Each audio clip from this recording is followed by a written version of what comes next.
வணக்கங்க. உங்கள் விஜய் பெட்சந்து பேசுறேன். ஆல்ரெடி நம்மளோட பழைய சேனல வந்து என்ன பண்ணிட்டேன்னா, ஸ்கேம் பண்ணி ஆக்சுவலா அவன் திருட்டு வேலை பண்ணதுனால என்ன ஆகி போச்சுன்னா, என் சேனல் ப்ராப்ளமா இருக்கு. எல்லாருமே இந்த சேனல கொஞ்சம் லைக் பண்ணுங்க, சப்ஸ்கிரைப் பண்ணுங்க. தயவுசெய்து பப்பி எல்லாமே குவாலிட்டியா தான் போடுறேன். வீடியோல நல்லா செக் பண்ணி நீங்களே எந்த பப்பி வேணும் மார்க் பண்ணி எடுத்துங்க.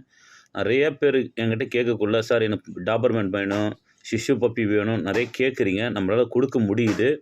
நெறைய ஸ்கேமிங் நடக்குது. யாரோட சேனல்ல அதிகமா லைக் வருது, சப்ஸ்கிரைப் வருதோ, அவங்களோட சேனல வந்து ஸ்கேம் பண்ணி லாக் பண்றானுங்க. திருட்டு வேலைலாம் பார்க்குறானுங்க. ஓகேங்களா? நம்ப வந்து தரமா தான் போடுறோம். நம்ப யார்கிட்டயும் வந்து இது பண்ணல. பப்பி விக்கிறதும் தரமா தான் விக்கிறோம். நெறைய பேருக்கு வந்து பப்பி வந்து கம்மியா தான் குடுக்குறோம். ஓகேங்களா? நம்பளால முடிஞ்ச வரைக்கும் எவ்வளோ சப்போர்ட் பண்ணணுமோ, அந்த அளவுக்கு சப்போர்ட் பண்ணி பப்பிங்கள குடுக்குறோம். நீங்க ஒண்ணு நல்லா தெரிஞ்சுக்கங்க. எந்த ஊர்ல இருந்தாலும் நீங்க கட்டாயமா என்ன நம்பி நீங்க எவ்வளோ அமௌண்ட் வேணா போடுங்க. உங்களுக்கு கரெக்ட்டான இடத்துக்கு லொகேஷன் அனுப்பினீங்கன்னா, கரெக்ட்டான இடத்துக்கு பப்பி வந்து சேர்ந்துரும்.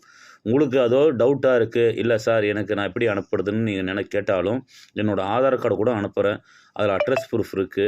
உங்களுக்கு நம்பிக்கை இருந்தா பார்த்துட்டு நீங்க எடுத்துங்க. ஏன்னா நம்ம ப்ரூஃப் இல்லாமலாம் எந்த பப்பியும் அதேமாரி பப்பி குடுத்து எதனா பிரச்சனை, எதனா ப்ராப்ளம் உங்களுக்கு இருக்குதுன்னா, அதாவது என்னால முடிஞ்சது சப்போர்ட் நான் கட்டாயமா உங்களுக்கு பண்ணி தரேன்.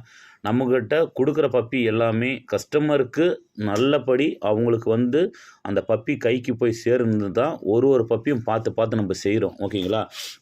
நீங்க எந்த அளவுக்கு எனக்கு ஆதரவு குடுக்குறீங்களோ, அந்த அளவுக்கு நம்மளோட பப்பியும் தரமா குவாலிட்டியா இருக்கு. என்கிட்ட நீங்க வாங்கலனாலும் பிரச்சனை இல்ல. ஆனா பப்பிய பார்த்து நல்லா தெரிஞ்சுக்கங்க. எப்படிப்பட்ட பப்பி, இந்த பப்பியில என்னென்ன எப்படி இருக்குது, எப்படி ஃபீட் பண்ணுது, வெளாடுது, இதெல்லாம் தெரிஞ்சுக்கினா தயவுசெய்து பப்பிய வாங்குங்க. யாருகிட்ட பப்பி வாங்குற மாரி இருந்தாலும் தயவுசெய்து அவங்களோட ஆதார் கார்டு, அட்ரஸ் வாங்கின்னு வாங்குங்க. ஏன்னா ஆதார் கார்டு வாங்க ஏதோ ஒரு பப்பியில தப்பு பண்ணாலும், அவங்கள்ட்ட நீங்க டைரக்ட்டாவே போய் கேட்கலாம். ஓகேங்களா? எந்த பணம் அனுப்புனாலும் ஸ்கிரீன்ஷாட் அனுப்புங்க. Okay bye.